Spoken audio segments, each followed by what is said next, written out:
distinguished members on this panel, and my dear friends,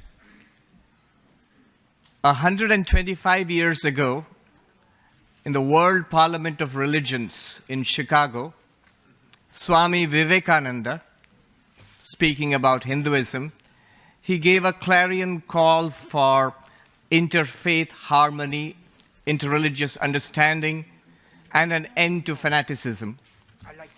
That was in 1893, September 11th. Uncanny. It is a fact that no religion ever teaches violence, but it is also a sad fact that throughout history, violence has been committed in the name of religion. Other interests, political interests, and other interests often weaponize religion. And we, as believers, as members of different faiths, as spiritual leaders, we have to be careful that the teachings of our religion, that our religious communities are not in this way weaponized, are not in this way set off against each other. It is very easy to hate. Neurology tells us that we are tribal by nature. And so we have a strong sense of in-group and out-group. And unfortunately, religion sometimes fosters that inherent sense. But religion is meant to do just the opposite. Earlier this evening, Rabbi Cass, when I heard him speak, I thought, there goes my talk. He mentioned Mahatma Gandhi. This year is the 150th birth anniversary of Mahatma Gandhi, the great teacher of peace and nonviolence.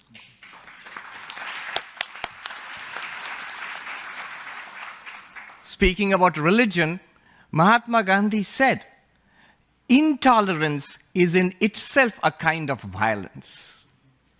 He further said, my religion is truth and nonviolence. Truth is my God, and nonviolence is the way to attain that God. In Hinduism, we find this central teaching that the truth is one, but the wise speak of it differently. Ekam sat vipra bahuda vadanti. One of the oldest scriptures of the world, the Rig Veda, says that the truth is one, the wise speak of it differently. How is it that the same reality, if the truth is one, how can you speak of it differently? Because that reality being infinite, being beyond our human concepts and human language, when we try to express it in human language, then the expressions differ according to time and nationality and culture. And yet we are talking about the same reality. Therefore, we view the religions of the world as different paths to the same reality. They are all valid, they are all true, they are all unique. Indeed, they have to be different because they each has a place in the economy of God.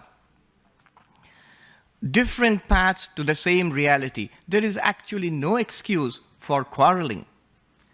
Not just tolerance, but acceptance. Hinduism teaches that not only one must understand and appreciate and revere one's own faith, but also one must understand and accept and respect the faiths of others. Somebody asked me, is it okay to believe that my faith is the best? Actually, it is. And yet you can respect the faiths of all others. There's a cute, very Indian kind of story which explains this.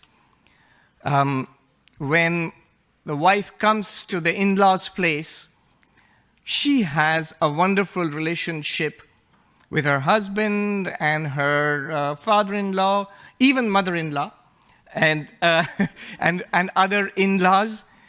But her relationship with her husband is special. It is only through her husband that she has relationships with everybody else. In the same way, our relationship to our own faith is special. It has to be special. And yet, it is through that special relationship that we have a wonderful relationship to all other faiths. We are lucky to live in this time when the world has become one village. There's an ancient Indian saying which says, the whole world is a nest. And we are all relatives. We all stay in this nest. The dangers of being together are that it may lead to conflict, but there are so many wonderful advantages to it. Today, for the first time, we can say in the history of humanity, we can lay claim to our common shared heritage, which is the spiritual traditions of the whole world.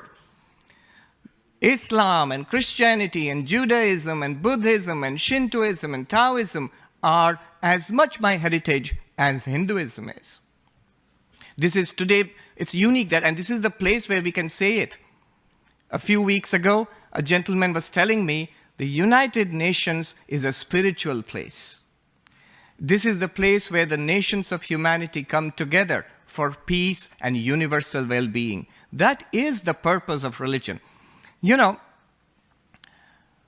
there are large numbers of people, young people today, turning away from the organized religions of the world. And they call themselves the nuns. If you ask, which religion do you belong to, Christianity or Islam or Hinduism, they say none. And there are large numbers of such people. It's the fastest growing section among young people today. So a survey was conducted among these young people in the United States, and they were asked, what is it that turns you off religion? You know what's the first thing they said? They said, because they fight among each other. One. Second, it's because they are against the modern values of today.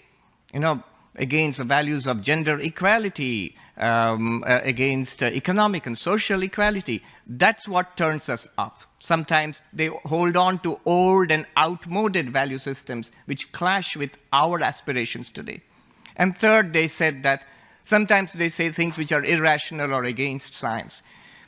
But note that it is in the interests, in our own interest, in the interests of organized religions, that we have interfaith harmony. Young people are turning away from organized religion because they perceive organized religions are at odds with each other. Just as religious intolerance leads to violence, lack of justice and perceived lack of justice also leads to violence. There's another thing that I have been asked to speak about. Social injustice, gender injustice, and economic injustice, they all lead to violence. Sri Ramakrishna, a great Hindu teacher, said that there is no religion on an empty stomach. Poverty kills religion, as the Imam said in the last panel. We have today this wonderful opportunity of coming together for interfaith harmony and peace, and to establish justice based on interfaith harmony and peace for the whole world. It is this task that we have in front of us, and I pray to the one reality which is worshipped and approached in all different traditions, that that reality may help us in this great task ahead. Thank you. Thank you. Thank you very much, Swami.